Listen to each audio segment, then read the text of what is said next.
Hey there, it's me Eden. Welcome to Crossdressing Adventure Stories. Today I'm going to share with you cross-dressing adventure stories called Classmate Turned Me into a Sissy, Part 3. So, if you're new to the channel, then please consider subscribing and be a part of our inclusive community. The next day, which Blake had dreaded all night long, brought a major new surprise in his life. Far from teasing him about his masculinity, the other boys had developed a whole new appreciation and respect for him since the day before. After all, Blake had become the center of attention of the 5 prettiest girls in the 8th grade, girls which any of the guys would have died to get a date with. Clifford and Roy even went so far as to apologize to Blake for their teasing and hoped that he would forget the past. Cynically, Blake figured that they were hoping to use him as a means to getting the other girls in the club. He thought, us girls had best stick together, so that guys like that don't take advantage of us. It was a strange thought, like so many others he had since the afternoon before. Was he a girl or was he a boy? Feeling his girl side made him wonderfully happy and content. His boy side seemed to be weak and a source of insecurity. As he listened to his thoughts, he tried to interpret them as being either girl or boy. Most especially, he tried to make sure that his fear of being called a sissy wouldn't prevent his girl side from naturally coming out. No. If he was going to fit in with the other girls, he really had to be entirely at ease with his girl side. One consequence was that on an impulse he had gone up to the attic and taken down his grown sister's old Barbie doll set. Sneaking it into his room, he played dress-ups with the Barbie figures and had them engage in conversations.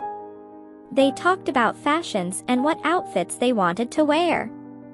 At one point he even caught himself making up a fantasy dialogue where the girls were discussing Ken and how sexy he was.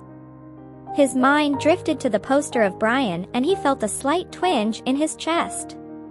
These were new feelings for him, but they seemed logical. If I was going to pretend to be a girl, then part of that must be to desire boys.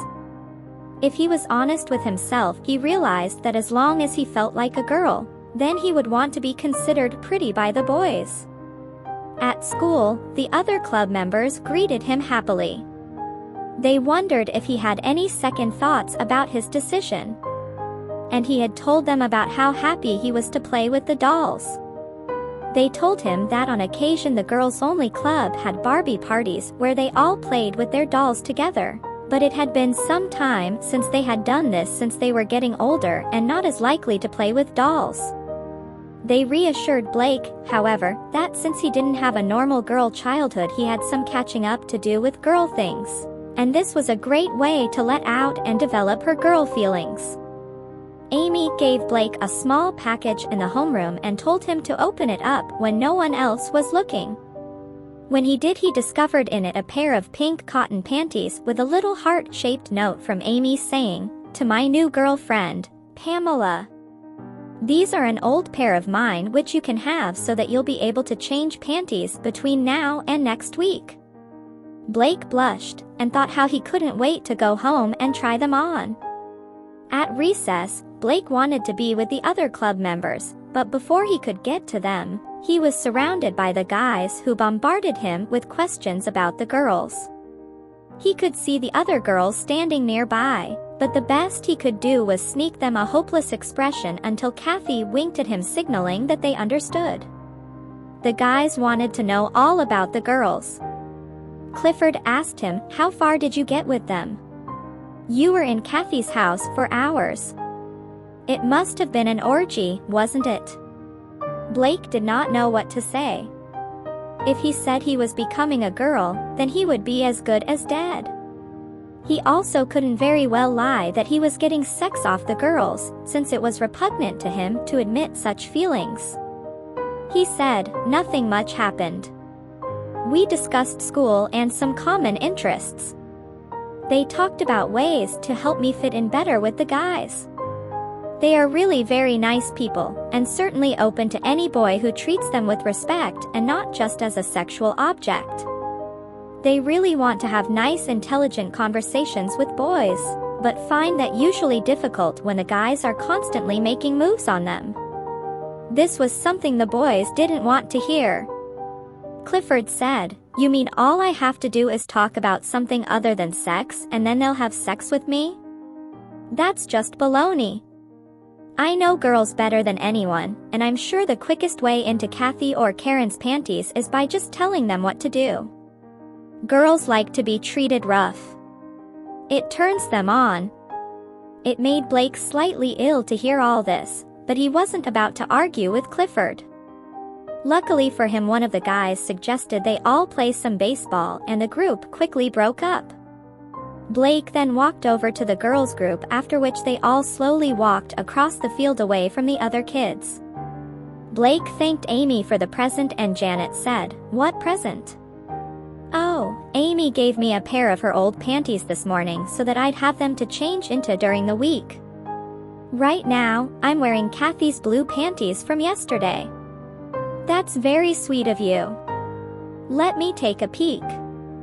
The girls crowded around him and he lowered the side of his pants just enough to reveal a little blue patch of panties with the top elastic. "Very good, Pamela, you're off to a very good start. This shows how serious you are about being a club member. I hope you know that you should hand wash all your lingerie, Pamela, since it will make them last longer." Janet said, "I didn't know that, thanks for telling me. Tonight I'll wash the blue panties and tomorrow I can wear the pink ones that Amy gave me. I guess I can then alternate every day." "Of course, this is only temporary, Pam," Kathy added. "We're all going to go shopping with you soon and help you pick out an entire wardrobe. This weekend we can't do it, but we were thinking that we could use next Wednesday's club meeting to teach you some basics about girls' clothes and also take all your measurements. Then, the following Saturday, we could go down to the mall and spend the day shopping. How does that sound, Pam?" "I think that's a great plan. I'm so excited about the club and I can't wait for the next meeting." Blake had a hard time getting through the long days until Wednesday finally rolled around. He was so excited that he finally would have a lot of time to spend with the club members instead of just the short bits he could get at recess and individually with the other girls in the hallways between classes.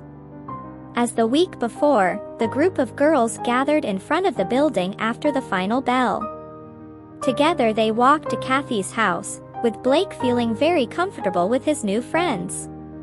Mrs. O'Connor had cookies and milk waiting for all 6 of them, since Kathy had made a point of reminding her that morning that Blake was now a member of the club and would be coming to all the meetings. Her mother was certainly more than a bit curious as to the fact that Blake was now in the supposed girls-only club.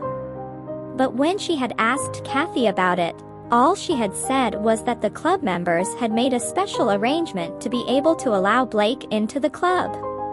Not wanting to pry, Mrs. O'Connor did not ask any further questions. When the group assembled upstairs after their dessert, Kathy called the meeting of the girls-only club to order, and Blake felt a special thrill that included him. The first order of business, as we all know, is to help Pamela in her transformation so that she can be a completely equal member of the club.